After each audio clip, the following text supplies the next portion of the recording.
Find a seat. So the next thing on our list is the memory verse. Ooh, the memory verse. Okay. So last week I did not explain clearly. So the memory verse was Exodus 6, verses 6 through 8. Now, there are some people in this room who are very good memorizers, and I would not be surprised if she hasn't memorized all the way already. All right. Now listen. This next coming week, we're going to be reading Exodus chapter 15, which is a beautiful song, okay? And I wanted us to memorize the whole thing, but that's way too much. But if you would rather pick out some verses from Exodus 15 and memorize those instead of Exodus 6, or both and, right? You can choose Exodus 6, 6 through 8, or something from Exodus 15 to memorize. I don't care which one, just so that we're memorizing something from Exodus. And I'm telling you now, next week, we're going to be practicing at our tables. Right, we have the whole rest of our study to memorize it, and you don't have to have it memorized all the way next week, but you should be making some progress, okay? And next week we're going to practice with one another, okay? We need some accountability to keep us going. All right, let's get out our Bibles and our study guides.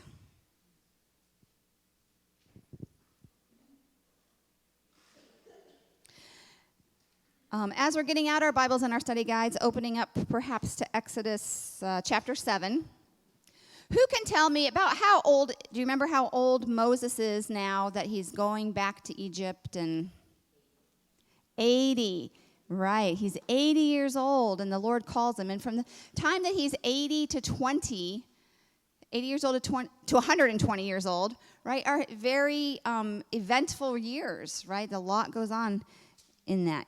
So never think you're never too old. I'm never too old, right? All right. Now, last week, right, Moses was about 80, and he was taking care of his sheep or his flocks, and he met the Lord in the burning bush, right? And the Lord comes to him in the burning bush and says, Moses, I have heard the cries of my people. I have seen the suffering of my people, and I have come down.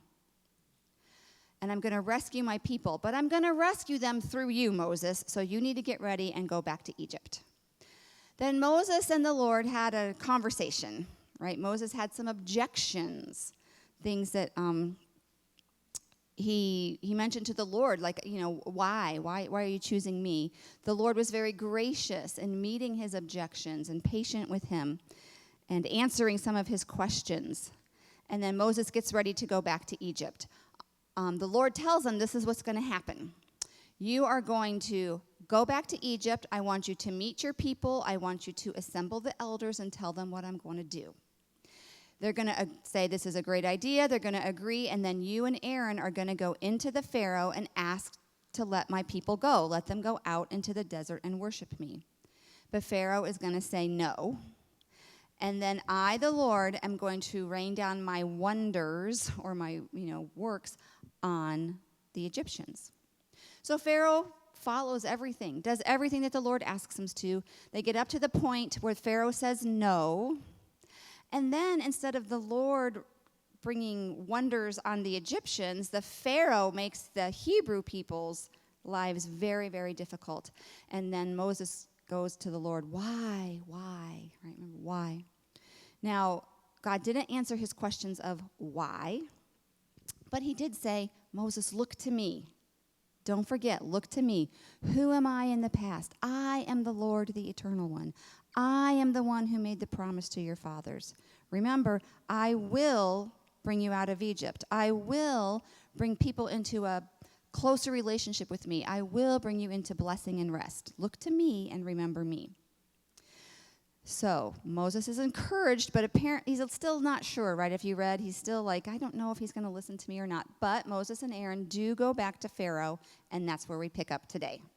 All right? So can someone, let's choose this table here. Someone at this table, can you read for us Exodus 7, verses 10 through 13? Exodus 7, verses 10 through 13.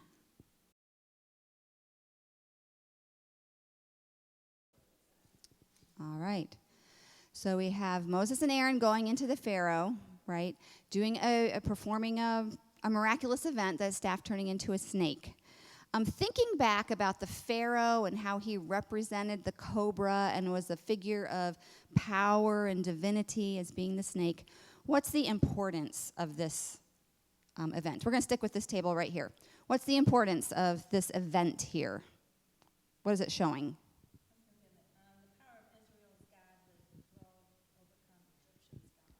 Okay, the power of Israel's God is more powerful. Yes, Pharaoh, there's some power, and you do own a lot of land and people and all of these things. But compared to the Lord, it's nothing. He's going to swallow you up. It's a bit of a foreshadowing of what's going to come. Perhaps it's a bit of a warning, right? I wonder what would have happened then if Pharaoh would have humbled himself. But he doesn't, and his heart is hardened. And so then come the 10 plagues. Okay. Before we get to the plagues, I did have you look at this chart, this first chart, who is the Lord? I thought this was interesting. Actually, usually when I've gone through this, I think of how God is revealing himself to his people, right? He's revealing himself to his people. But he wasn't just interested in revealing himself to his people, right? Who else did he want to reveal himself to?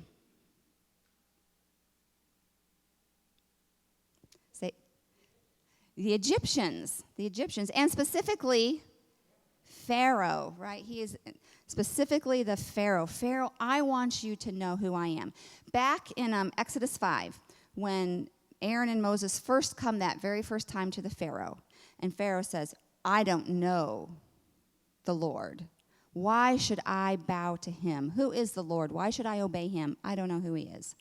So God is kind of answering Pharaoh. I want you to know who I am. I'm going to show you who I am. Okay, that middle column there was, what are some of the specific things that God wants Pharaoh and the Israelites to know about him? This middle table, did anybody have an answer?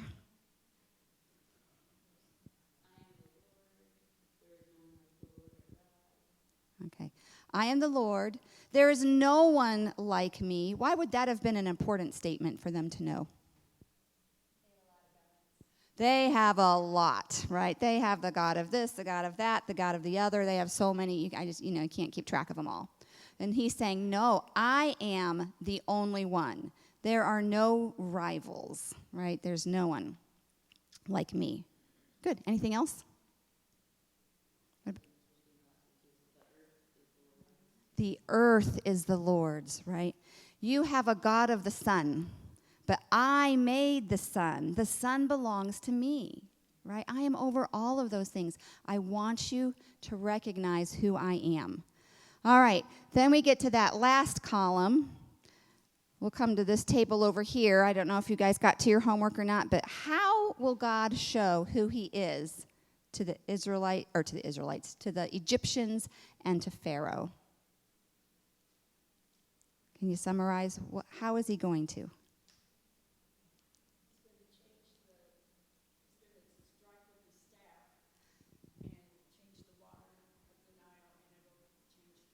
Okay, yes, that was one of them. He's going to strike Egypt. He's going to change the Nile to blood, and then you will know that I am the Lord. He's going to reveal himself through judgment. Okay, he's going to reveal himself through judgment. He's going to send those flies everywhere that cover everything. He's going to reveal himself through judgment. Now, if you think of God revealing himself through judgment, how does that make you feel? That he's not a loving God? Yeah. Other responses? Kayla. Okay, think of his power, his mightiness. Yeah. Yeah, but I would think, too, it's kind of a little, makes you feel a little nervous, right? God is going to show himself through his judgment. We like to think of God showing himself through his redemption, his salvation, right? That's how he shows himself. But here he shows himself through his judgment, okay? And it says he's bringing down judgment on the gods of Egypt, okay?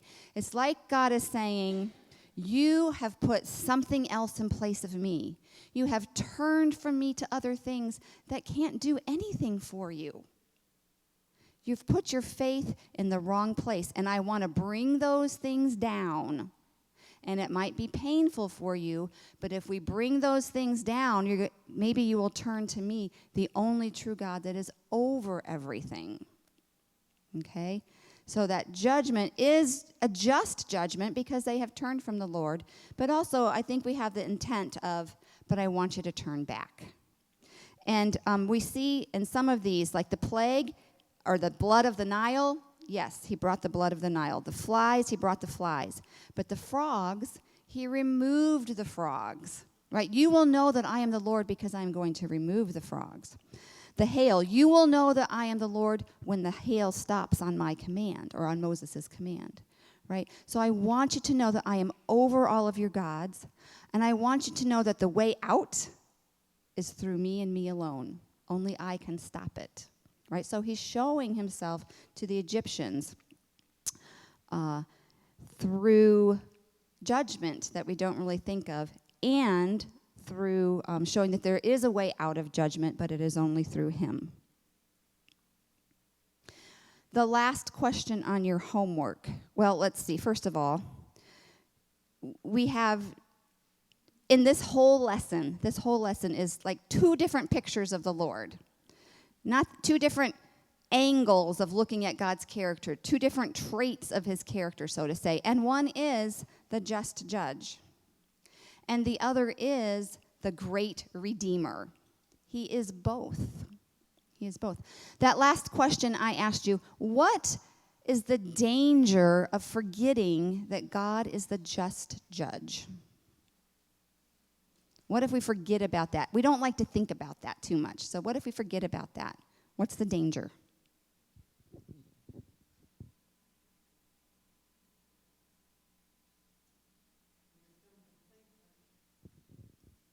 Pardon?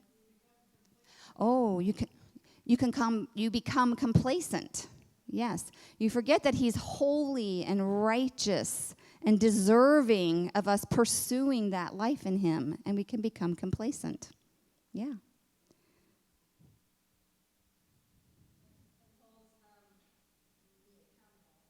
Okay. Yeah. Okay, yes. We need to tremble a little bit before the mighty God, right? Yeah. Also, I think it should be encouragement in evangelism, right? We look around and we see there's people that don't know him. And I get a little blah about that. You know, I forget the danger that they're in, right? So when we know that God is a just judge, it should drive us out of our complacency in our walk with the Lord, in our desire to have other people know who he is. What's the danger about forgetting that he is the great redeemer? There's a danger in forgetting that he's the redeemer as well.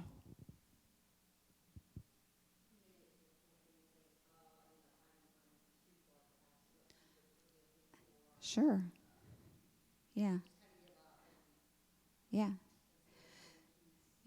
Come complacent in a different way, right? Yeah. I'm too far gone. My mess is too big. God cannot redeem where I am at. Or we can look at somebody else. Perhaps we look at a spouse, a child, a parent, a coworker, and think they're too far gone. God can't redeem them. We would be mistaken, right? Because God is the great redeemer. Yeah.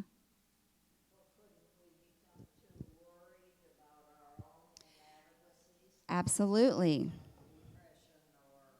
Absolutely. Yes. I can look at my own failures, my own inadequacies, my own sins, and become overwhelmed with that, right? I can carry around a lot of guilt and shame for the things that have happened in the past that I have been involved in.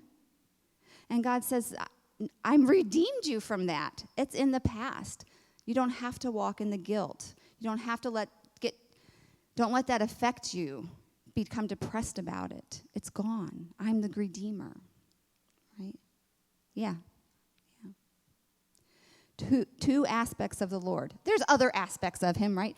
But his judgment and his redemption, we need both and, not one or the other. And sometimes we can focus more on one, and sometimes we can focus more on the other, but we need to have a complete picture of who he is. And I think we really see that here in these verses throughout the whole lesson. I think we need to make sure, we all do it from time to time, right? But we tend to make God in our own image and what we want him to be. And we always have to think, well, who does he reveal himself as? And even if it makes me feel a little uncomfortable, it's who he is. Yeah. And, redemption doesn't have any sense if I'm not under the judgment, right? So both and. Okay. Let's go to that last chart, which is the plagues. All right, now, I think we're done with our charts for the rest of the time. Sorry about that. Oh, okay. Okay, well, maybe I'll make some more. I like charts. So if you're reading something that's very familiar to you, and maybe the plagues are very familiar to you, having a chart just kind of slows you down, makes you think, or maybe you're reading something that's pretty new to you, and you haven't read it in a long time. A chart helps organize this mass amount of information that we had here in these verses. So maybe as you filled out your chart, you were reminded of something that you forgot about, or you were struck by something anew. Oh my goodness, I didn't realize this about these plagues. Or you saw something that you hadn't seen before.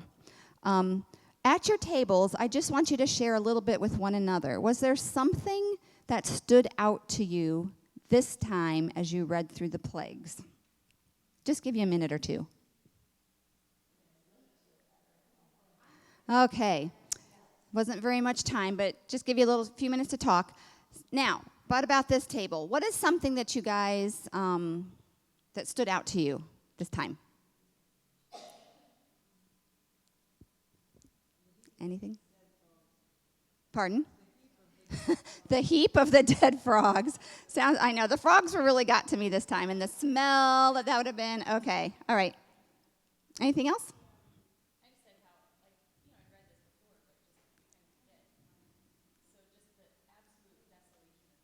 Okay, yeah. How destroyed this would have been, right? It was, a huge amount of animals, a huge amount of crops, a huge amount of stink and death in the land. It was really, seemed to be quite a bit of destruction on the land. All right. Did this table have anything? Something?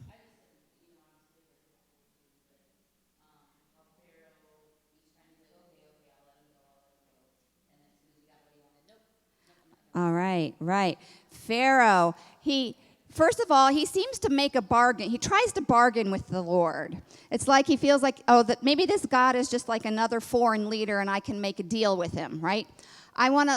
You can sacrifice, but in their own land, here in Egypt. Or, okay, you can go out and sacrifice, but you can't take all your animals. Or you can go out and sacrifice, but you can't take your families. Like he's trying to bargain with them. And then every time that the Lord gives relief, he changes his mind. 2 times Pharaoh says to Moses, I have sinned. And you think, oh, here we go. He's getting it. God is revealing himself through judgment, and he's seeing that God is greater. But as soon as he gets relief, he's back to the same old Pharaoh, right? So I think we see that he never really bows. He never really bows the knee to the Lord. Okay, good. What about over here?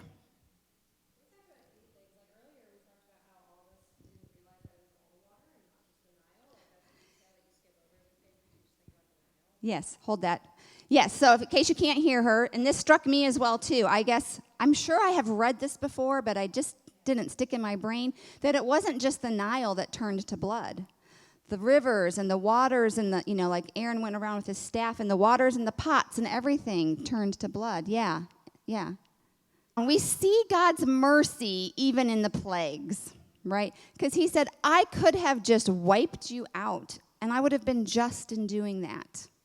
But I didn't. I have a reason and a purpose. And he's even in the plagues, right? I'm showing myself to you, and it would be great if you would see it. Yeah. Sodom and Gomorrah, they did not receive that, right? God did not have to do this for Egypt, but he saved them for a different purpose. And I really wish I would have it. I remember reading in Isaiah, and one of these times where Isaiah is speaking about Egypt. And he's saying, Egypt, even you are going to come and worship the Lord. You're going to have Egyptians there on that final day, right? So he's not wiping them out. He's saving them for a purpose. There's a time where some of them are going to find the Lord, right? But just his mercy, even in judgment. Okay, so I cut you off. Was there something else? Okay. All right. Oh, good question, Joanne. Good question, Joanne. I think we have 2 clues in our text for time frame. Okay, so the first one is the Passover itself. So that 10th plague, that 10th plague is going to become the start of their year. He says every year, this is going to become the beginning of your year, and every year you're going to have the Passover to remember this. So it's probably like April-ish, May-ish on our calendar, somewhere in there when that happened. Okay, then, let's see. When that, hail came out of the sky, in chapter 9, verse 31, we have this kind of odd, chapter 9, verse 31, we have this interesting little verse that says something about how all the flax and barley were destroyed, but not the wheat and the spelt. Okay, so when the flax and the barley would come and be ready to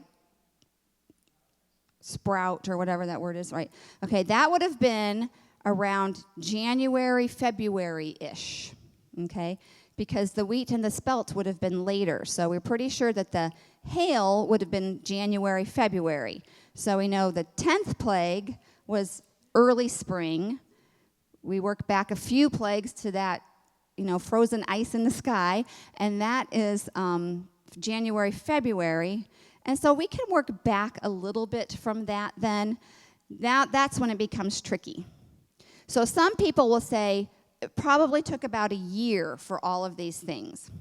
Some people will say, and they'll give their reasons why and things like that. And some people will say it was probably maybe 2 months or 3 months or 40 days that all of these things happened. And they'll give their reasons why. I don't know which one, but not longer than it, not more than a year, probably between, 2 to 3 months and a year's time. But that's the best I can come up with. Does anybody have another thought? Looked it up or anything?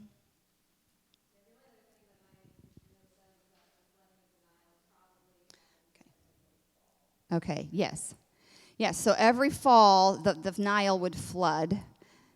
And so some people say, okay, that's like when the frogs would come out and all of those things. So that's a possibility. And it makes sense in my mind logically that would all go together, but that does not mean to say that God can't make all that happen out of season as well. So that's why, I just don't know.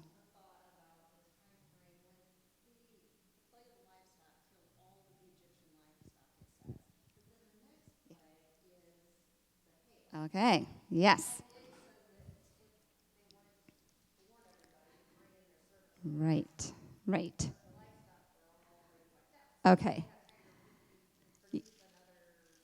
Okay, yes, that is a great question. That is a tricky one. I'm going to give you an answer. I don't know if it is the answer, okay? But what plague is that? That's the livestock, on the livestock? Okay. Yeah, so on the livestock, he says, let me read, give me a minute. Oh, is it the boils? Okay. Is it the boils? Okay, there's somewhere in here, which I'm trying to read fast, so of course I'm not finding it. But it says, all of the livestock that are in the field died. Maybe someone can read that for me.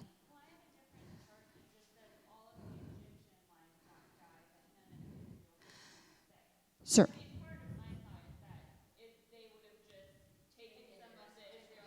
Yeah. Yes, that could have been too. Or maybe they sold it. You can buy ours. I don't know. But there is something about them being outside. So maybe the ones outside in the field got sick, but the ones inside didn't. But again, it was all just the Egyptians' livestock that was affected and not the Israelite. Pardon? Oh, thank you. Verse 3, the hand of the Lord will bring a terrible plague on the livestock in your field. Okay, so because later on another one, God in his mercy, even in his plague and judgment says, hey, I'm going to send some things, but you better bring your servants and your animals in, because if they're out in the field, they will die, but if they're in shelter, they'll be okay. And so some people say, oh, maybe this just happened to those in the field too. Oh, awesome.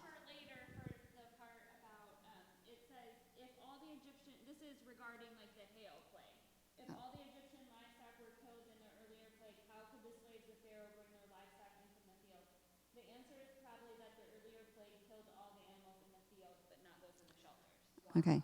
So, yeah, that's a possible answer. Again, I don't know if it's the answer, but it is a plausible, possible answer. Yes. I love it when people read so carefully. But, woo. Okay. Good. Great observations as we read through here. Could the magicians do any of the things that the Lord did through Moses? Yes. Okay. Could the magicians do everything that the Lord did through Moses? No.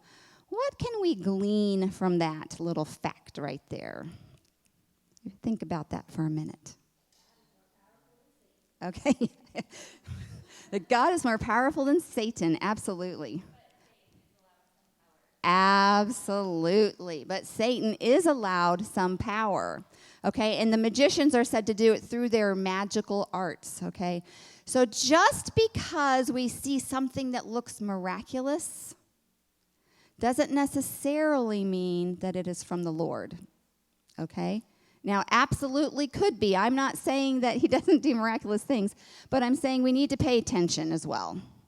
Just because we see some little flash, pop, and bang doesn't necessarily mean it is from the Lord. Was that disrespectful? Flash, pop, and bang. Just because we see a little, miracle. I mean, if it's from the Lord, it's a miracle, but he's not the only power, and we just need to be careful. All right. We do see the Egyptians, a hint of Egyptian response as we go through the plagues. At some point, those magicians say, Pharaoh, this is the finger of God. We can't do this. He's bigger than we are. Maybe you should start to pay attention. Okay? Interesting. Then we read that some of the officials feared God, and when he warned them to bring their servants and cattle in, they did. Right? So they were actually learning who God was as he's bringing his judgments on them. We learn in chapter 11, verse 4, that Moses was highly regarded by some of the Egyptians. Okay? So perhaps those judgments that God is bringing to reveal who he is are helping people see that there is a God higher than our gods. And perhaps we should pay attention to him. Let's think about this for a minute. So perhaps you've seen a chart that every plague could be said to be attacking a specific Egyptian god. Okay, so this plague is attacking perhaps the god of livestock or the goddess of this or whatever. I just want to talk about two possibilities. All right, the first two plagues. Now, the Nile River, right? The Nile River is the main source of water for Egypt. Egypt is a desert land, and that Nile is the main source of water. So it is a big source of life in the area, right? People would live along the Nile River. Their population was concentrated along the Nile River because that's where they could get their water. As we talked about, that Nile would flood every year. And as it flooded, it would bring good, rich dirt out along the side of it. And then they could plant their wheat and flax and barley all along there. So it was productive along the Nile because there's water along the Nile. So if you're going to have a lot of gods, it would make sense that you would have gods or goddesses associated with the Nile because it is so important to your life and a source of life to you. So there are several different gods or goddesses associated with the Nile, and one is the goddess of fertility. Okay, kind of makes sense. It would make the ground fertile. It was how they could grow their stuff. But the goddess of fertility is associated with the Nile. So maybe as God was changing that Nile to blood, he was passing judgment on the goddess of fertility. We'll come back to that in just a minute. Second plague was the frogs. And they have a goddess that is represented by a frog. Oftentimes she has like the head of a frog or something like this. And she is the goddess of childbirth. So say you were getting ready to have a baby, you might pray to her to give you a safe labor, that the baby would live and all of these things. She was the goddess of childbirth. Now, I find it interesting. Again, this is just kind of Heather, so don't think too much about this, but I think it's interesting that Pharaoh attacked the Israelites, God's firstborn son, in the areas of fertility and childbirth, right? I don't like that they're getting to be a large population. I want their population smaller. I would love the midwives to kill their children. I want to throw their children into the Nile. Right? And then when God tells Moses, I have seen my people, I have heard their cries, I have come down, and then he starts to bring judgment on Egypt. He starts judgment on the two goddesses that represent how Pharaoh was trying to destroy the Israelites. Isn't that interesting? I think that's interesting. It's like the punishment fits the crime, or something like that. Yeah. All right, so on day 3, number 2, it was already mentioned that Egypt would have just been not looked very good at the end of these plagues. What would have been, what did it look like? What do you think it might have looked like? Desolation. Extreme national disaster damage. Breaking news at 10. Yeah, you're right. Extreme national. Yeah, right. I think so. Okay, yeah. Like a war, yes, like a war went through.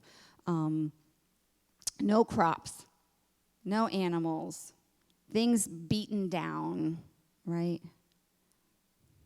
Other thoughts? All good. Economically, they would have been hurting, right? They wouldn't have had things to sell. Ecologically, they did not look so good. There was natural disaster. Probably emotionally, right? They would have been struggling, because how do you live through all of this, right? And I think spiritually, they would have been broken as well. Because God is saying, I am over. There is no one like me. You're worshiping the wrong things. You're looking for security, joy, peace in all the wrong places. But I am the one. And I'm going to bring your gods down because I want you to see that I am the one. I am the one. On day 3, number 4, I said, now, we probably do not have a statue of a frog in our homes that we bow down to, okay? At least I hope that we do not have statues of frogs or anything in our houses that we bow down to. But that doesn't mean we don't put things above the Lord in our life. That doesn't mean I don't try to find my security, my peace, my joy in things other than the Lord. And I asked you to think about that for a little bit. Now, I'm not going to ask you to share because I'm going to share. So as we're getting up in age, my husband is starting to talk about retirement. Think about retirement. And we've been planning for retirement for a while and thinking about it, but he's been talking about it more and more. And every time we talk about it, I just feel a little anxious. Now, I don't like change of any sort, so I just thought, we're just talking about change, and I'm feeling anxious. So one day, the day before I did this, right before I was getting ready to do this question, he comes down and he sits beside me and he just starts talking really serious about all this retirement this and money this and blah, blah, blah, blah, blah. And then he just gets up and leaves and walks out of the room. And I'm like shaking and my heart is pounding and I'm like sweating and I'm like, what is happening to me? Like, what is going on? And then as I'm going through this and thinking about, is there something that I place above the Lord for my security, right? And bam. It's like you're placing your husband's job. Your security is in that. Now, there's nothing wrong with having a good job to be secure in. I'm not, but that's not where our security is, right? You're placing your security in that paycheck. There's been times in our lives when we didn't have that paycheck on a regular basis.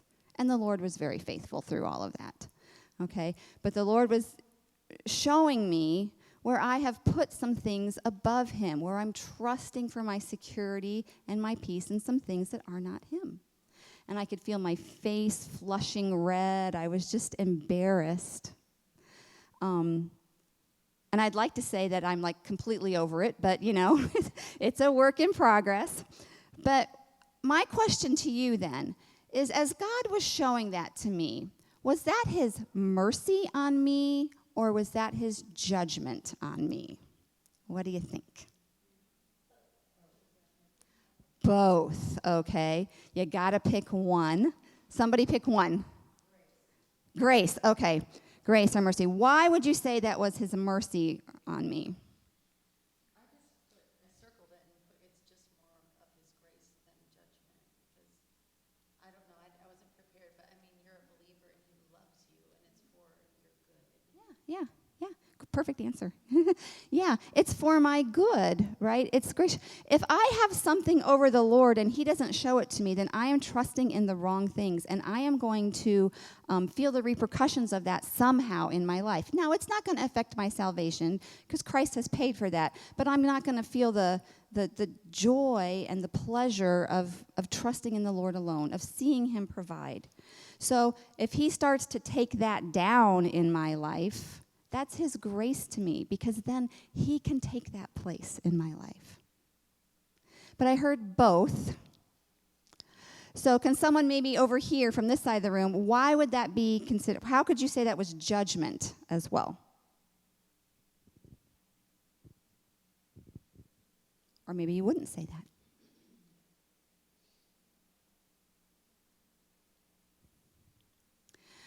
He is bringing something to light that is sin, right? And he's showing that this is wrong. Now, we use the word judgment. Normally, we use that word judgment on like a non-believer, right?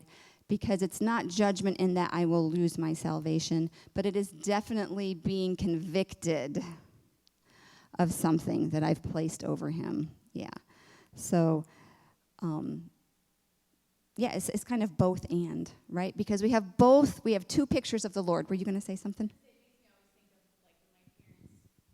parents lovingly corrected my behavior as a child, warming my backside, and always starting off with, this hurts me more than it hurts you. But they know that doing the correction then is much better than letting me continue down the course.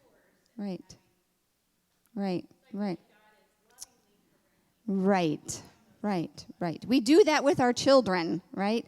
I am correcting you because I love you, and I want you to learn to do something different, right? And God's the same thing with us. I'm correcting you because I love you, right? And I want you to walk in the fullness of everything that I have for you. And if you're trusting in something that's not me, then you're not doing that. right? So when we think about the plagues on Egypt, it's very similar. It's both judgment, but also mercy, right? Because he's like, with every plague, I'm giving you the opportunity, right? I'm tearing something down in your life, and I know that's going to hurt. But I want you to respond, not by hardening your heart to me, but by turning and saying, wow, there is something bigger, and I'm missing it. There's a God over this, and I have not turned to him, right? So it's mercy and judgment all at the same time. Those two pictures of the Lord go together all the time. All right.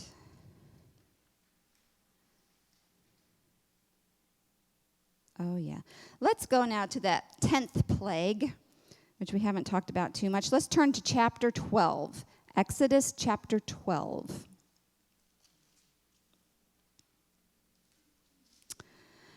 Okay, in Exodus 11, the Lord has said through Moses, this is what the Lord says, about midnight I will go throughout Egypt, and every firstborn son of Egypt will die, from the firstborn of Pharaoh, who sits on the throne, to the firstborn son of the slave girl, who is at her handmill, and the firstborn of the cattle as well.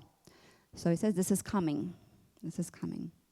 Then in chapter 12, right, the Lord gives some instructions to his people, okay? Now, in this chapter, he talks about what to do, and then he talks about how to celebrate it through the ages. Okay, next week, we're going to talk about how to celebrate it through the ages, but today we're just going to talk about what to do here on this first day. All right, so I'm going to come to this table over Sue, your table. Can somebody, we're going to pass it around, somebody read verses, chapter 12, 1 through 4. Somebody read 5 through 7. Somebody read 8 through 11. And then 12 through 13.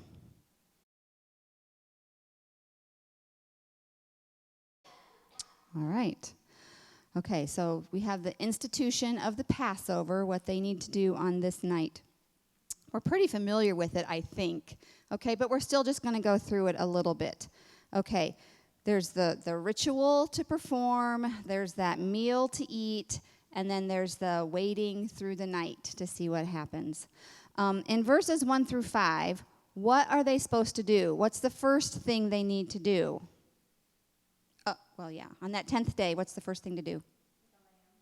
Take a lamb, or choose a lamb.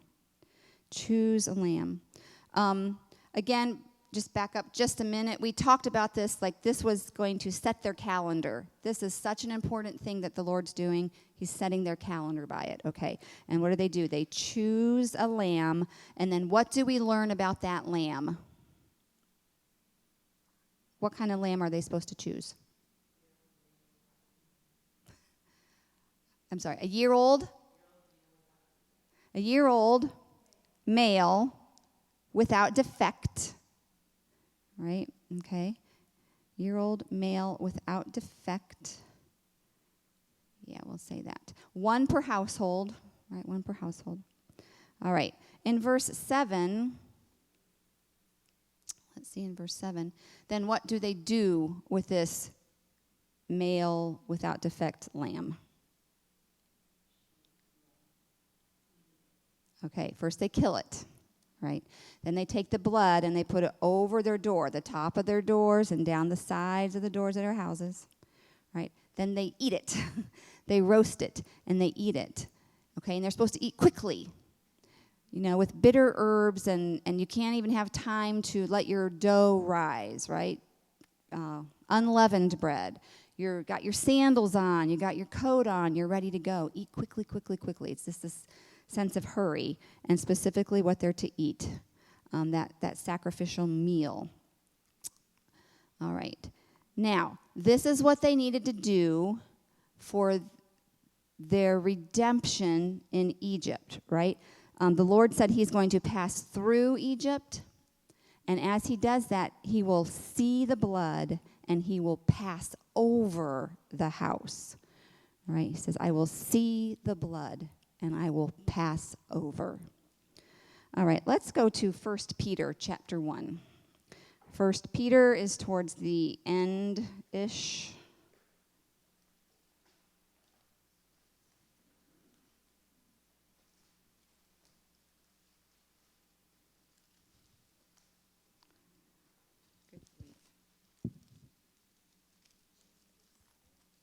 First Peter chapter 1, verses 18 and 19. Okay, I am going to read 1 Peter chapter 1, verses 18 and 19, and you just look for similar words. Okay? This is talking about not the redemption of the Israelites out of Egypt, but our redemption. Our redemption. All right.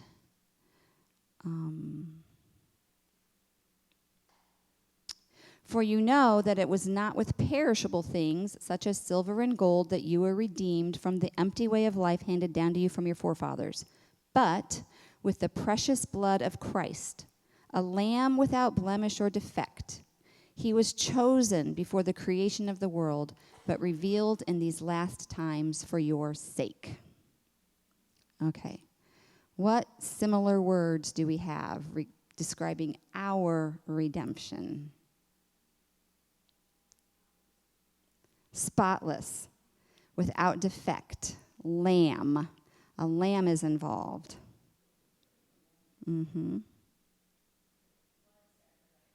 Blood of the spotless lamb. Okay, now is this lamb a lamb? No, this lamb is not a lamb, right? This lamb is Jesus, the Christ, right? So that Passover lamb all those years ago, it was a real lamb. It really happened. They really killed that lamb. They really put the actual blood over their doors. And the Lord really did see that blood and pass over. And he really did bring his people out of slavery in Egypt. And it's worth celebrating.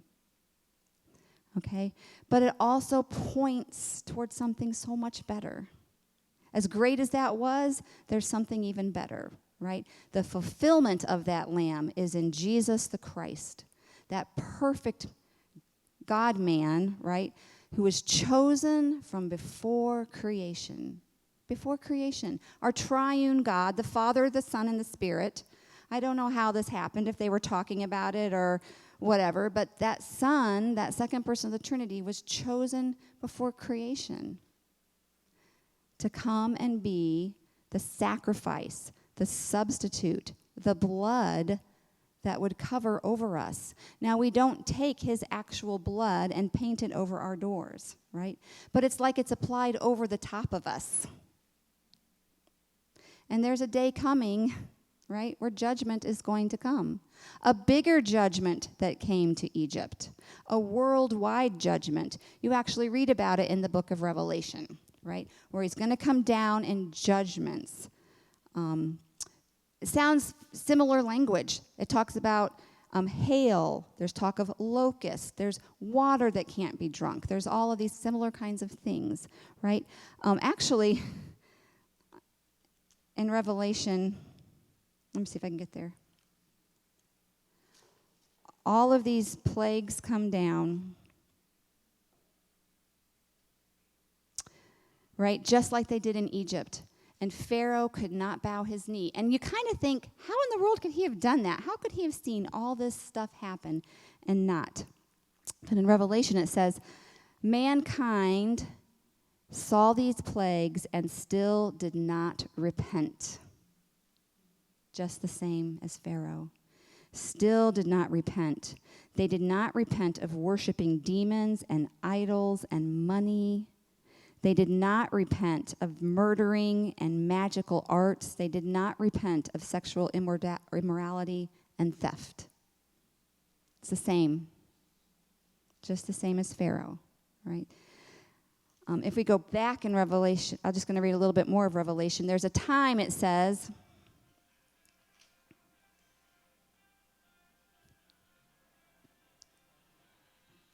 someone's getting a phone call.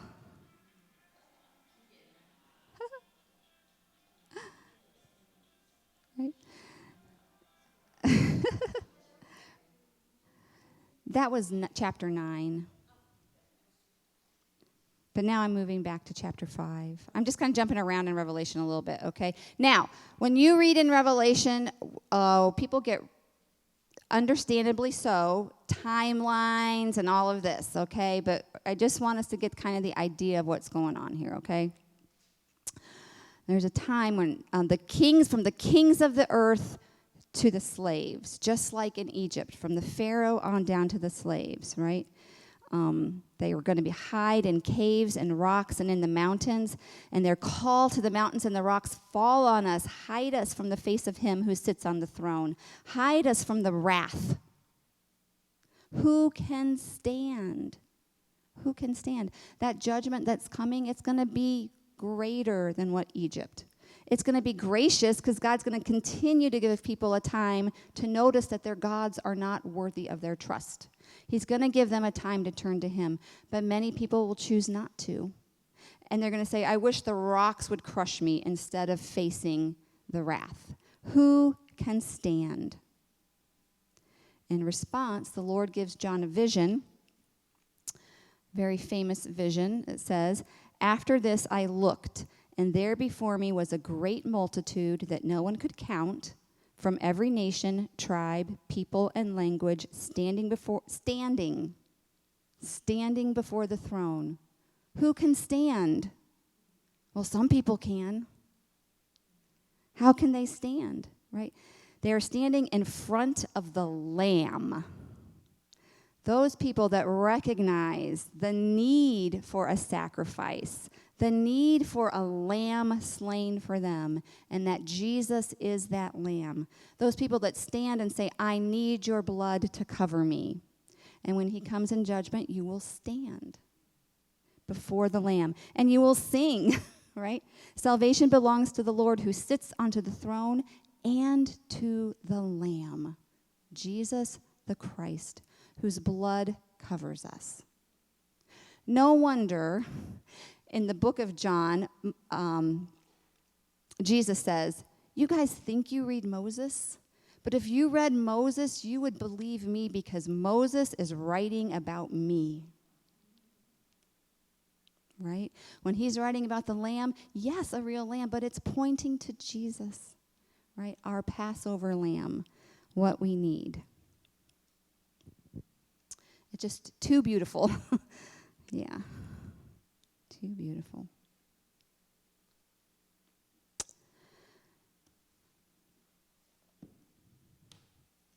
Back in Exodus, after this happens, right, and that the Lord does come through Egypt, and that firstborn is killed, and it would be terrible. It would be terrible. I have a firstborn son. My husband is a firstborn son.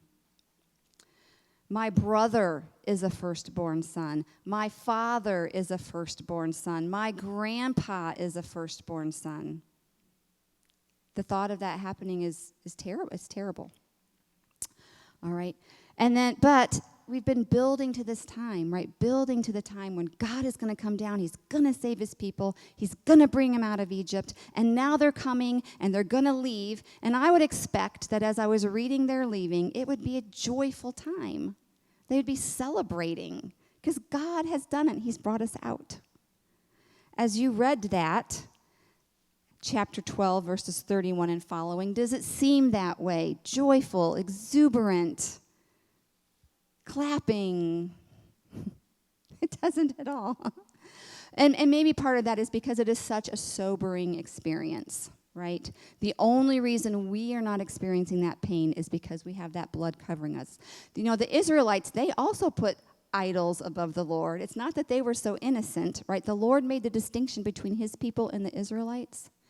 But this time, they need a special distinction. They need that blood. They need the forgiveness just as much as the Israelites. And that would have been very sobering. So as they leave, it's just kind of a factual. They go. Right? What do they get to take with them as they go?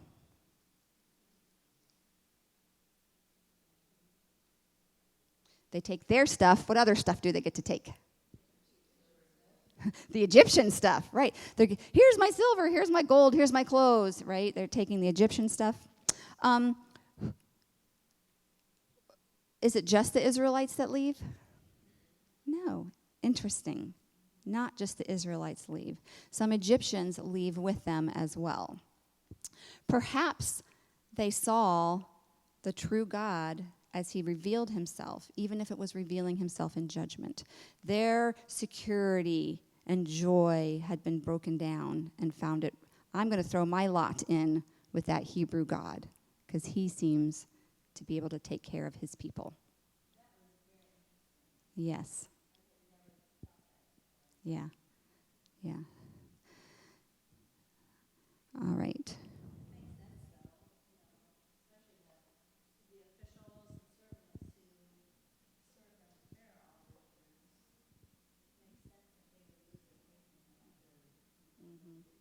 Right, right.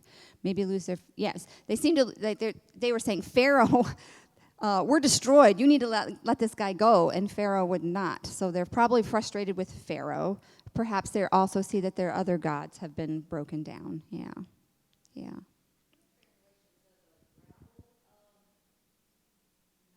Huh. Interesting. Rabble. Makes you think maybe it wasn't the officials. Maybe it was some on the poorer end of society. Okay. Yeah, no, I don't know. I mean, if I think of rabble, I think of like not refined. So I don't know if that's, yeah. Yeah, yeah. I don't know.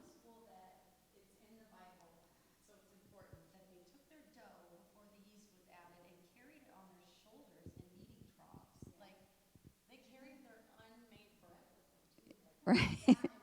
Right, right, right. Well, they have to eat on their trip. It's like they got their sourdough starter, and you got to keep feeding it, you know? Yeah, exactly, exactly. Yes, we don't realize all the work that would be involved in doing that. Yeah, yeah, yeah. All right. I think, well, does anybody have another thought, something that you learned that you'd like to share, or something you thought was neat, interesting?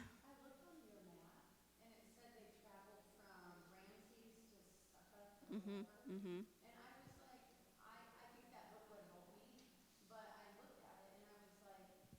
Doesn't look very far, does it? Well, I didn't know. I wondered what other people thought. From here down. So this is just their first. Egypt, and where were they? Okay, so this is Egypt all here. All here. Okay, this is all Egypt. They would have lived up here in Goshen. And so these would have been some cities up in this area. So maybe they were concentrated up here, and then this would have been outside of Goshen. So they just took, this is just the first leg of their trip. That's Egypt as well. No, this whole thing here is Egypt. Okay, yeah.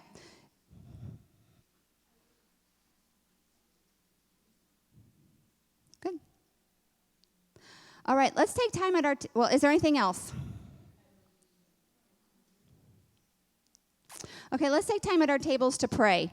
Now, I don't know, maybe it didn't. Maybe as you thought through, because maybe there's nothing that you are currently elevating over the Lord in your life, because, we have times like that. But if there was something that you were convicted of, as I was convicted of, you can feel free to share that at your tables. That could be your prayer request if you're wanting to do that. But you don't, of course, don't have to. But you share some things that are on your heart, maybe praise, how we can pray for one another, and spend time at your table then praying.